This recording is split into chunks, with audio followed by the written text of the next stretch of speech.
No. Craig, I think that's sorted, mate, if you want to check. Cool, we'll get... Hi, Stephen. It's Jamie. Yeah, 1 second, mate. There you go, mate. Cheers, thank you. Cool, we'll get Christian in now, guys. Thank you.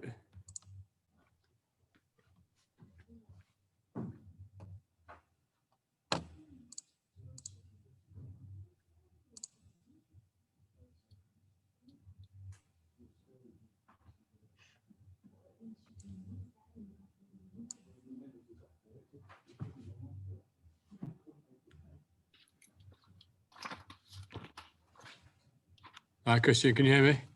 Yeah, got you, mate. Good. Hi, guys, thank you for joining us. Fraser, Sky Sports, do you want to kick things off, mate? Yeah, can do. Hi, Christian, how you doing? Yeah, good, Fraser, yourself? Yeah, very well, mate, very well. Hang on a sec, just want to make sure that I've got you pinned. There we go, nice one. Let's deal with the bits of news we've had over the last couple of days with a couple of the lads signing new contracts in Louis McCarthy, Scarisbrook and Kyle Moore. Great experienced players that are going to be really handy for the next 12 months or so. Yeah, that's exactly right. Their experience is obviously really valuable for us. The squad will be a little bit younger than what it is at the moment next year. So having those two guys with their experience and their longevity in the game, and that's going to be really valuable for the young blokes coming through. And yeah, they're both really good blokes in terms of what they put on the field. They like playing together. They've had some games where they've made a really big impact for us coming off the bench and using their skill set together. And as I said, playing together. And so they're still obviously putting out on the field what they need to and making an impact there. And they're both really good blokes around the place as well. They enjoy their footy still. They enjoy coming to training. They enjoy their time here. And I always think that's a really good influence on young blokes coming through too. You've got a couple of the other slightly younger ones in Matthew Lees and Morgan Knowles also signing extensions as well. So things are looking good as far as the whole of the squad coming together for next season is concerned. Yeah, definitely. And look, those two guys, along with James Bentley, who we obviously re-signed earlier in the year, that's the future of the club, those sorts of players. And all three of them fall in a similar sort of bracket of they're all tough, they're all uncompromising in the way they play. They work really hard on the field. They work really hard on their games and want to improve. And as I said, they're the future of the club. They're terrific blokes off the field and they're terrific players on the field that have still got their best footy ahead of them. The other big news was Ignatius Parsi joining the club for next season as well, who you know very, very well. What's he going to bring to the club? He brings a lot. He's a big body. His best attribute, I suppose, is the way he can carry the footy. And I know there's some footage that's been put on the internet that shows how good he is carrying the footy. And he's actually a really smart player as well. He's got a good skill set. He knows how to use his skill set. When I say skill set, he can pass, he can offload. So he's got a fair bit to his game. And I've coached him before, and I've coached him in a really tough game. And as a bloke that stood out because he really stood up in that tough game as well. And that's something that we know we're going to need over here as well as all those other attributes. Turning to this semi-final then, obviously you've had a little bit of time off, so to speak, without an extra game. But what have you been working on? How busy has it been over the last week or so? Well, it's been good to have a couple of weeks off, to be honest. And it's been such a hectic sort of season. And I know that sounds funny because it's been broken up and everything else. But once the season's got rolling, there's been a lot of short turnarounds. A lot going on in general with everything that comes with the COVID situation and the testing and all these little add-ons that we've got. So just being able to have that little bit of a pause and have a weekend off there and really just concentrate on ourselves, which is what we've been able to do, as well as freshen up. And I think our players will feel really fresh and they'll also feel really well prepared and really confident coming into this game. You could see, couldn't you? I'm sure you watched the game against Leeds that Catalans had and the freshness that they had, because obviously they've had quite a few games that have gone by the wayside. How much of a factor do you think that is likely to be for these semi-finalists now, the energy that some of these teams might have?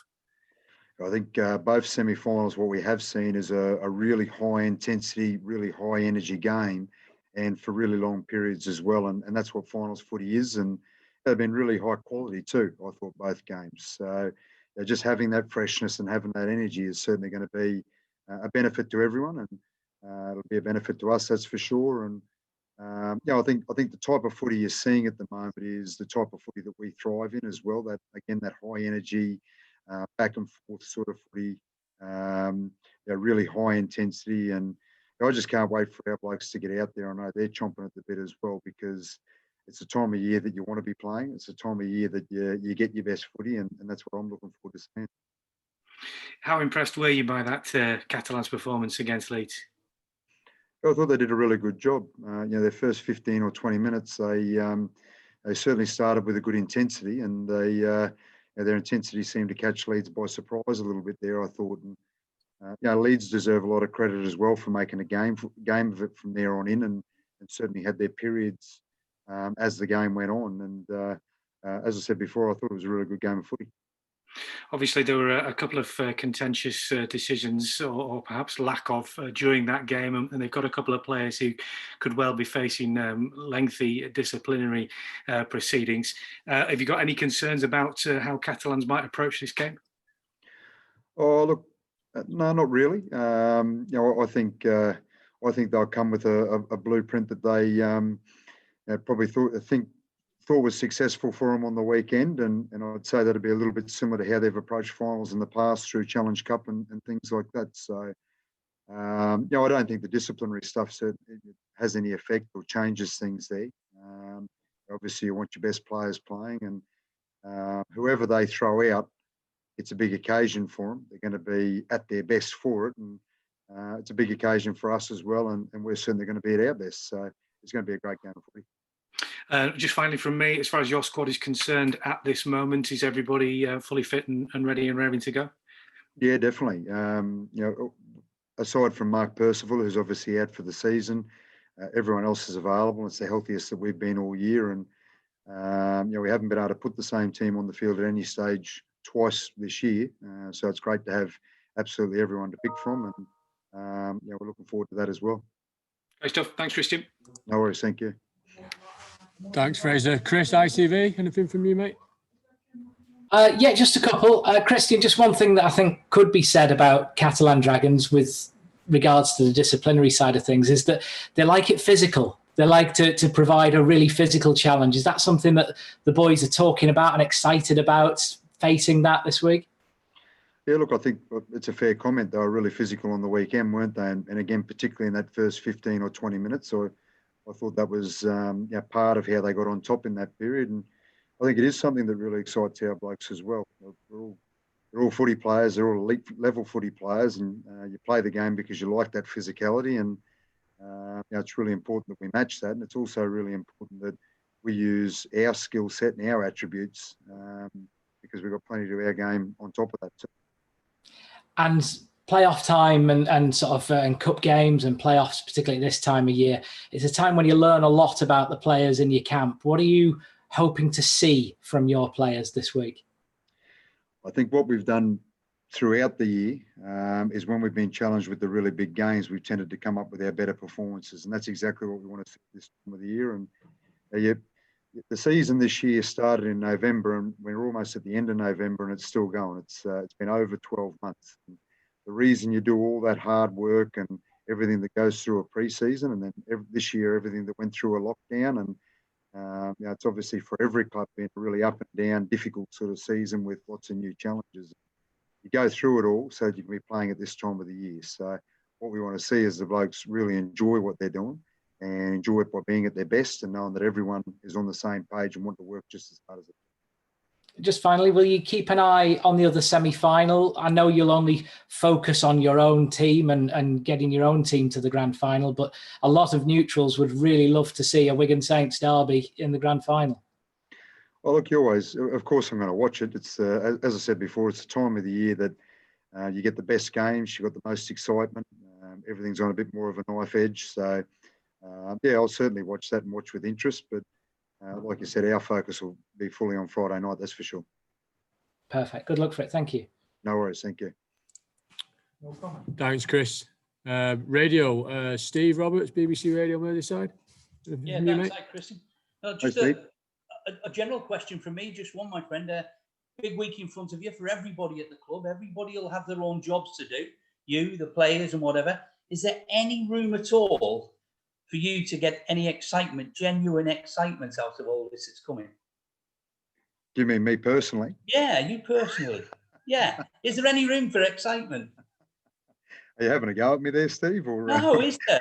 Or is it not the excitement that we're going to get out of it? We're looking forward to these games.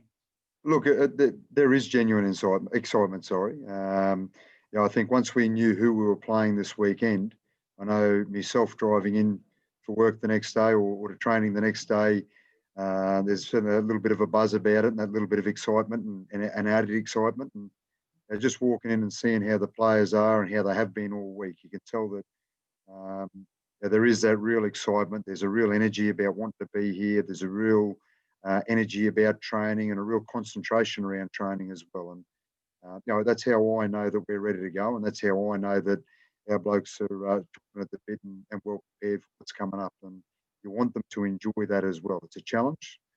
Everyone plays their best footy at this time of the year, and as I said, you want them to enjoy it as well. So that's certainly the feel that's in the camp. Good luck at the weekend, mate. No worries. Thank you. Thanks, Steve. Any other radio guys? No. Anything else from anybody else? Gareth? Anybody? Hey, Christian, you all right? Yeah, good yourself? Yeah, good, thank you. Occasions like this are made for players and people like James Graham, aren't they? Yeah, definitely. Well, he's a big game player. He's got all the accolades he's got in the game because of what he's done over such a long period and what he's been able to do in big games like this. So, his experience is going to be invaluable. He's obviously not the only one there. We've got plenty of experienced blokes, which really helps in this sort of occasion. But, Jammer obviously knows that he hasn't got long to go in his career. He's announced his retirement there. And what we know we're going to get is every bit of passion, every bit of effort, the absolute best that he's got this weekend. And then provided we go through, he'll give us exactly the same the next week. And that's what we know we're going to get from him. Does the fact he's said he's retiring sort of spark something when you think, oh, God, we best win the bloody thing now he's retiring? Oh, look, I think a game like this doesn't necessarily need any more added to it. Everyone knows he's retiring. Everyone wants to make sure that he finishes his career as positive as possible because he deserves that. And he deserves that because, as I said before, he's done so much for the game and done so much in the game. And so that's in the back of everyone's minds. But at the end of the day, if you need more motivation for a knockout semi-final, then I don't think you need more motivation is what I'm saying. So I think everyone's going to be right up for it anyway. Can I just turn to someone you'd be facing and perhaps one with your St Helens and your Tonga hat on? Are you surprised at how well Israel Folau's adapted back to rugby league? I'm not surprised at all. No, he's a class player. He's a real athlete. He's been, when he was in rugby league before, he was at the top of the game there. And when he was in rugby union, he's at the top of the game there. And it hasn't surprised me at all that he's been able to fit in and play really good footy for the Catalans this year. I mean, he'd been away from the game for 10 years. You wouldn't know it from just even the early days he came back. You wouldn't know he'd been away for 10 years, would you? No, that's right. Look, it probably took him a couple of games to get right used to the physicality and the workload. And there's obviously some differences between the two games. He is playing a different position as well. But for a player like that, it was never going to take too long. And just lastly for me, if you're able to sort of pick a Tonga squad for the World Cup next year, would Israel Folau be in contention for it? Look, I've said all along that if he's the best player, then he's certainly going to be in contention. And he's played really well this year. I know he's re-signed for the Catalans next year. And there's a few blokes that are going to want to put their hand up for centre spots, that's for sure, both over here and also in the NRL. So if he's the best player, then he'll be in contention, yes. Cheers, Christian. Thank you very much. No worries. Thank you. Hi, Christian. Hope you're well. Just a quick one from me, if that's all right. No worries at all. How you going? Yeah, good. Thanks, mate. Yeah, I hope you are. Just the disappointment of the Challenge Cup and just missing out on the league leaders add anything to the desire for the next couple of weeks? And did you learn any particular lessons from those two things? I don't think it necessarily adds to it. As I said before, it's a big game in itself. It doesn't need added motivation because of other games or other things through the year. And it's a knockout semi-final. At the end of the day, the main goal when you start your pre-season, the main goal that you have is playing in these games at the end of the year. The other ones are obviously other focuses that you have at different times, but playing at this time of the year is the number one goal for everyone when they start pre-season. So we don't need any more motivation than what's already there. In terms of what we've learned, we learned plenty out of the loss to Warrington. It was a game that we played really well for somewhere between 60 and 70 minutes. We had a 10 or 15 minute period where we just dropped off and allowed 3 tries in that period. And it come from a little bit of error with the ball and a little bit of error without the ball. And in big games, you just can't have plays off. So we certainly learned a lot from that game. And that's something that we won't be making the same mistake with. And the league leaders, if you'd have told me when we're playing Salford that the competition was going to be cut short, then we might have approached that, or we would have approached that game and approached games differently. But we had to make decisions based on what information we had in front of us at the time, and I made the decision that I thought was right at the time. And that, along with other losses through the year, certainly come back to bite you a little bit. But like I said, it doesn't change our motivations for this week, that's for sure. Cheers, Christian. All the best on Friday. No worries, thank you. Thanks, guys. Any other questions, guys? Yeah. Hi, Christian. Hey, Steve, how are you, mate? Good. Just wanted to ask you, obviously, right as at the very start of the restart, you played Catalans and had a good win that day.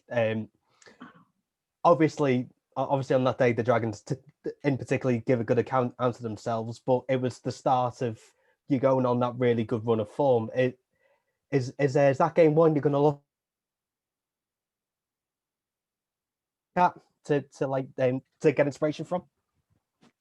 Not necessarily inspiration, but there's certainly things that we did well that game. There's certainly things that we handled really well as well defensively, and it's always good to go back and have a look at what you have done well yourselves, as well as watch games leading up to this game to see what Catalans' strengths are and what things that we think we can do against them and what things we think we need to handle. So we've had a look at it through the week, and that's certainly going to be in the back of both teams' minds, I think. And it doesn't help us for this game going forward because we're both different teams, but having a look at it definitely. And I just wanted to ask you about Iion Matautia as well. Like, obviously there was a statement the other day saying that the club were interested in him. What do you think he's going to bring to Saints if you're able to get that deal done? Oh, look, he's a good player, and we've made it really clear that he's a player we're very interested in. And he's a player that's got a really good attacking skill set, leg speed, powerful carry, good skill with the ball as well. He's also a really strong defender, and for a 24-year-old bloke, he's played, I think, around about 130 first-grade games in the NRL. So there's a lot of things there that are really interesting for us. At the moment, that's not something that we've done. So, once or if we get to that point, then I'll certainly be able to talk about it a bit more too. But as I said, he's a player of real interest, yes. All right, cheers, Christian. No worries, thank you. Thanks, Stephen. Any more, guys? Nope. Thanks for your time, everyone. Thanks, Christian. No worries, thank you. Thanks so much, guys. Cheers. Take care. Thanks, mate.